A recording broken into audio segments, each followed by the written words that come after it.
I used to sit on the edge of my bed at night, close my eyes, and try to pray.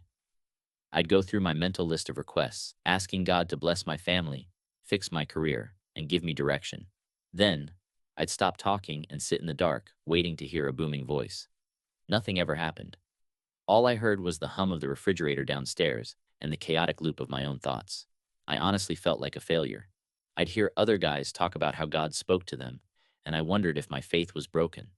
If you've ever felt that way, you're not alone. I want to talk about how we actually pray and hear from God.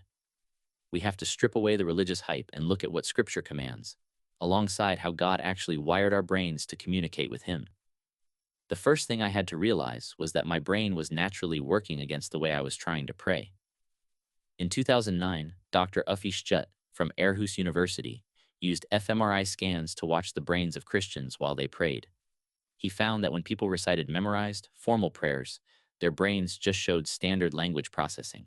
But when they switched to improvised, personal prayer, a specific neural network lit up. It was the social cognition network. That's the exact same part of your brain you use when you have a face-to-face conversation with a real physical friend. God literally designed your nervous system to process prayer as a real, interpersonal relationship. But relationships require two-way communication.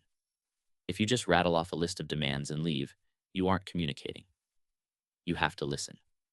The problem is that listening to an invisible God is cognitively difficult. Dr. Tanya Luhrmann, an anthropologist at Stanford University, wrote a book called When God Talks Back. She studied how people experience God and found it's closely tied to a psychological trait called absorption. This was originally defined by psychologist Aki Tellegen. Absorption is your capacity to get so caught up in your inner thoughts or imagination that you block out the external world. Some guys have high trait absorption. They can easily imagine Jesus sitting next to them and feel a physical sense of warmth. I have low trait absorption. When I close my eyes, I know I'm just sitting alone in a room. My brain has very sharp reality monitoring. It refuses to let me fake a mystical experience. For years, I thought this meant I couldn't hear God, but your logical, grounded brain isn't a spiritual defect. It's a tool. We just have to stop trying to force mystical feelings and start practicing cognitive alignment. That alignment starts with understanding what prayer actually is. In the Old Testament, the primary Hebrew noun for prayer is Tephillah. According to the Brown Driver Briggs lexicon, it derives from the root verb palal. Palal doesn't mean to beg for a favor. It means to mediate, intercede, or judge. In its reflexive form, it literally means to judge oneself. When I pray, I'm not trying to change God's mind or give Him a to-do list. I'm putting my own heart on trial. I'm examining my motives and aligning my will with His justice. To do that, I have to quiet down. In 1 Kings chapter 19, verses 11 and 12, the prophet Elijah is looking for God.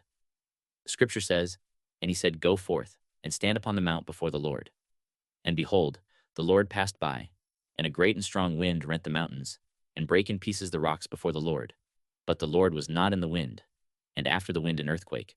But the Lord was not in the earthquake, and after the earthquake a fire.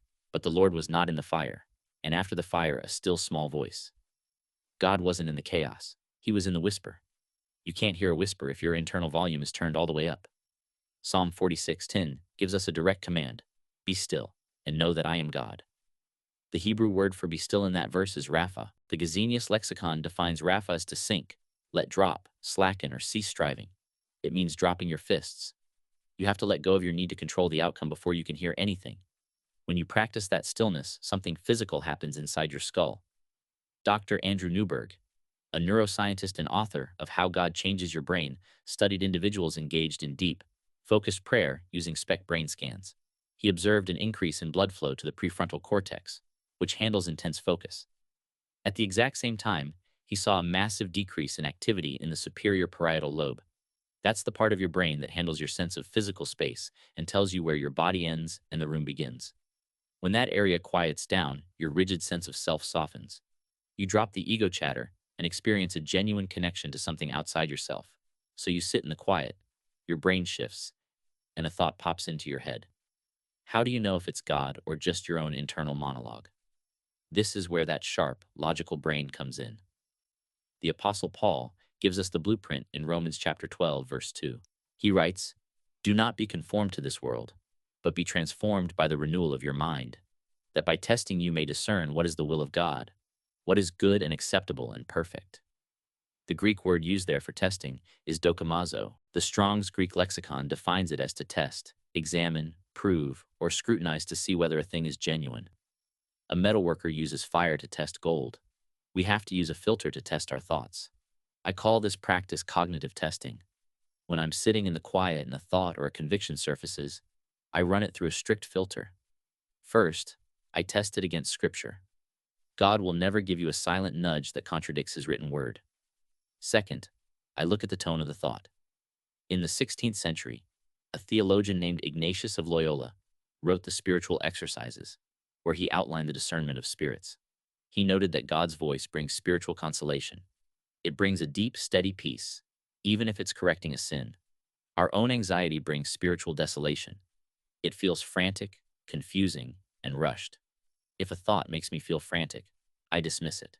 If it brings a quiet, heavy peace, I pay attention. But there's one final piece to this, and it's the part I used to ignore. Hearing God is entirely tied to obedience. In Hebrew, the word for hear is shema. The lexicon defines shema as to hear intelligently, with attention and obedience. In the biblical mindset, hearing and obeying are a single cognitive event. If you haven't obeyed, you haven't actually heard. If I sit in the quiet, test my thoughts, and feel a clear conviction to apologize to my wife or confess a hidden habit to a brother, and I refuse to do it, I've closed my ears. I can't expect God to give me new direction if I'm ignoring the last thing He told me to do. I'm on this journey right beside you, brother.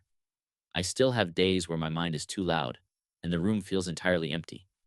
But I've stopped expecting a magic trick or a burning bush. I sit down, I drop my fists, and I examine my own heart. I test my thoughts against the truth. I look for the quiet whisper that aligns my mind with His. Let's stop treating God like a vending machine. Drop the noise, do the work of testing, and start walking in obedience based on conviction.